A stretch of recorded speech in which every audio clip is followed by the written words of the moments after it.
तो 15 करोड़ लोगों को मैं चाहता हूं कि आने वाले इस 10 साल के अंदर 15 करोड़ 10% की आबादी सिर्फ हम चाहते हैं कि वो सरकार से अपने राज्य में, अपने स्टेट में, अपने जिले में, अपने ब्लॉक में, अपने पंचायत में सवाल जरूर करें, क्योंकि सवाल आप नहीं करेंगे तो तमाम वो भ्रष्टाचार जो फाइलों में दब के चली जाएंगी, फिर आप सिर्फ हाथ पे हाथ रख के बैठे रह जाएंगे। ठीक है।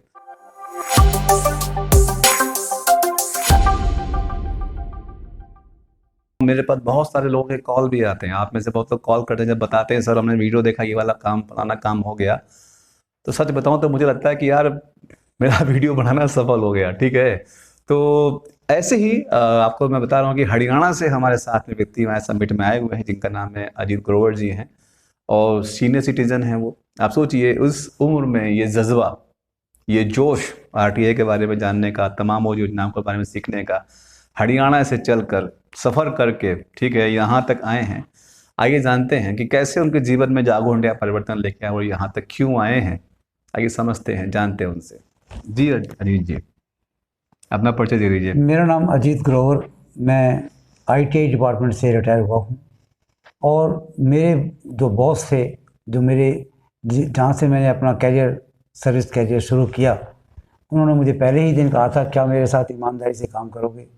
और मैंने ये निश्चय कर लिया था कि यदि मेरा बॉस यदि ये चाहता है तो मुझे उसके साथ ईमानदारी से काम करने में कोई इतराज़ नहीं होना चाहिए।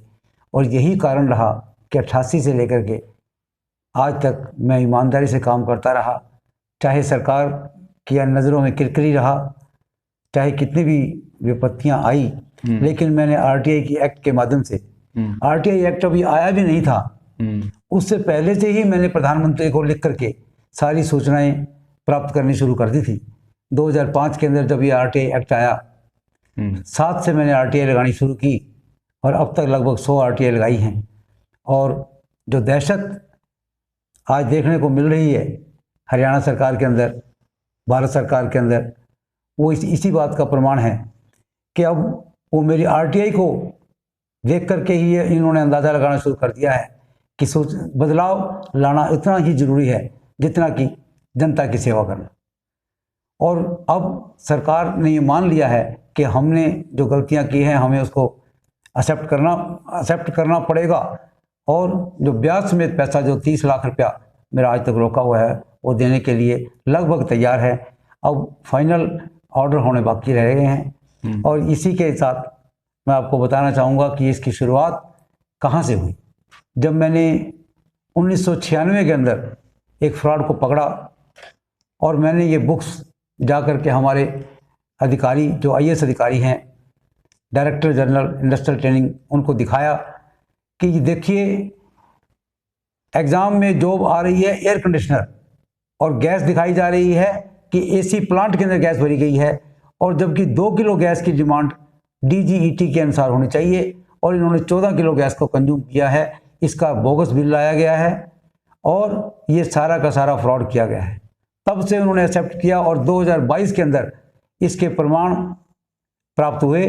और अब जब सरकार को दिए गए हैं तो सरकार ने ये स्वीकार कर लिया है कि वास्तव में ये एक बहुत बड़ा फ्रॉड था, जिसे छिपाने के अंदर आईएएस अधिकारियों ने, सरकार ने, सब ने एकजुट होकर के प्रयास किए, लेकिन आखिरकार उन्हें हाथ खड़े करने पड़े और बताना पड़ा कि हमें यह गलती नहीं करनी चाहिए। तो आप सुन रहे हैं अजीत ग्रोवर जी को, मतलब क्या समझ रहे हैं आप? समझ में आ रहा है आपको इनकी बात? मतलब ये कह रहे हैं कि 2007 से इन्होंने आरटीआई लगाना शुरू किया और 2007 से सोचिए आप, फिर अभी 2023 में हम लोग खड़े हैं, अब जाके ये साबित कर पाए हैं कि सब कुछ बहुत गड़बड़ हुआ था।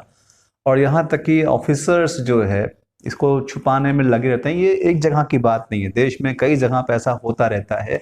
और मैं ऐसे बहुत लोगों से मिलता जो कहते सर आरटीआई लगाया तो कुछ हुआ नहीं। तो आपकी जो कहानी है उससे एक बात तो मुझे बहुत स्पष्ट समझ में आती है कि अगर आपको सच में कुछ करना है तो धैर्य के साथ लगातार पीछा करते रहिए, सफलता जरूर मिलेगी। और ये हो सकता है कि एक दिन में ना मिले, थोड़ा वक्त लगे। आप देखिए कितना लंबा वक्त है, हालांकि आपने आप भी सफलता प्राप्त कर ली।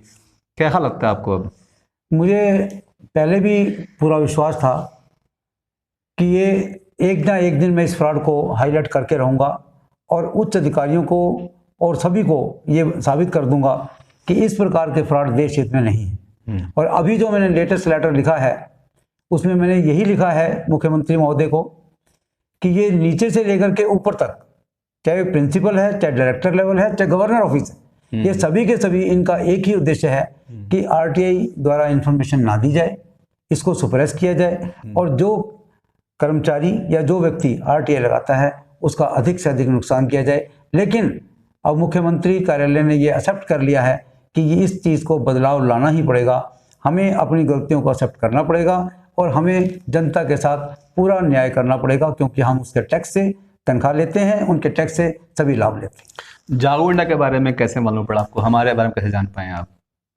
ऐसे है कि मैं बहुत सी चीज़ें शेयर करता रहता हूँ।